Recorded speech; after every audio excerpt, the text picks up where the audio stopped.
আসসালামু আলাইকুম। আমার খামার বাড়ি ইউটিউব চ্যানেলে আপনাদের সবাইকে স্বাগতম। আমার চ্যানেলটিতে নতুন হয়ে থাকলে চ্যানেলটি অবশ্যই সাবস্ক্রাইব করবেন। তো আজকে আমি যে বিষয়ে কথা বলবো সেটা হলো শীতের দিনে কীভাবে তাড়াতাড়ি সহজ পদ্ধতিতে বাচ্চা বড় করা যায়। তো আপনারা ইউটিউবে অনেক ধরনের ভিডিও দেখে থাকবেন, তবে আমি যেটা বাস্তবে প্র্যাকটিক্যালি যেটা আমি পাইছি আপনাদেরকে সেটাই বলবো। তো মূলত আপনারা প্রথমত বাচ্চাকে ঠান্ডা থেকে দূরে রাখবেন, যেন কোনোভাবেই ঠান্ডা না লাগে। আর আপনারা ভালো মানের পুষ্টিগুণ খাবার দিবেন, যেমন সরিষা, ডাবলি, মটর, ভুট্টা, এরকম ধরনের পুষ্টিগুণ খাবার দিবেন। আর একটা কথা, শীতের দিনে অনেক কবুতরই আছে যারা পানি খেতে চায় না, আর পানি না খেলে কিন্তু বাচ্চা বড় হয় না দ্রুত। আপনার খাবারটা, বাচ্চার খাবারটা থলিতে পাথরের মতন জমে থাকে, শক্ত হয়ে থাকে। তো এই ক্ষেত্রে আপনারা বাচ্চাকে আলাদা করে পানি খাওয়াতে পারেন। আপনাদের বাসায় যদি সিরিজ থেকে থাকে তাহলে আপনারা অবশ্যই সিরিজ দিয়ে পানি খাওয়াতে পারেন। আমি এখন আপনাদেরকে দেখাবো একটু পর কীভাবে সিরিজ দিয়ে পানি খাওয়াতে হয়। তারপরে অনেকে প্রশ্ন করেন বাচ্চা ছোট বড় কেন হয়। তো ছোট বড় এটা পুরোটা নির্ভর করে প্যারেন্টসের উপর। প্যারেন্টস যদি ইচ্ছা করে যে দুইটা বাচ্চা সমান হতে পারে, আবার ছোট বড় হতে পারে।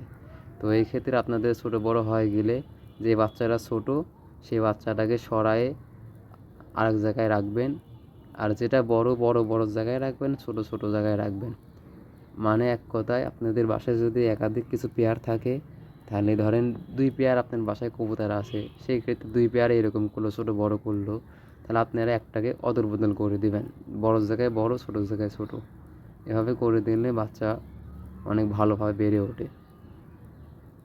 তো আমার খামারে কিছু বাচ্চা ছিল, যেমন কোকার বাচ্চা, লাক্কার বাচ্চাও আছে। আজকে আরও এক জোড়া লাক্কার বাচ্চা উঠেছে। আপনাদের আস্তে আস্তে আমি সব কিছু দেখাবো। তো আপনারা যদি সরিষা খাওয়ান শীতের মধ্যে, তাহলে কবুতর অনেক সুস্থ থাকে। দেখুন কোকার বাচ্চাটা দেখুন অনেক বড় হয়ে গেছে, এর বয়স আনুমানিক 20 দিন। এগুলো 1 তারিখে উঠেছিল, নভেম্বরে। দেখুন, আর এটা তো নিচে, আমার নিচে পানির নিচে একটা রয়েছে। তা আমি থলিতে হাত দিয়ে দেখতেছি যে পানি আছে না পানি নেই। পানি, এইটাতে পানি আছে। পানি না থাকলে কিন্তু আমি সিরিজ দিয়ে পানি খাওয়াই দিতাম। এই যে দেখুন, এটা তো হাতে থাকেই না। এই যে এটা একটু ছোটো হয়েছে, কিন্তু অতটা ছোটো না, চলার মতন আছে। এই যে, তো ভিতরে এক জায়গায় লাক্ষা আছে, চলুন ওটা দেখে আসি। ওটা দেখে আপনারা বুঝবেন। এখানে লাক্ষার বাচ্চা একটু ছোটো বড় হয়েছে। আপনারা ভিডিওটি দেখতে থাকুন। আমি এখানে ভিডিওটি শেষ করে দেব। আমার চ্যানেলটি নতুন থাকলে অবশ্যই সাবস্ক্রাইব করবেন। ধন্যবাদ।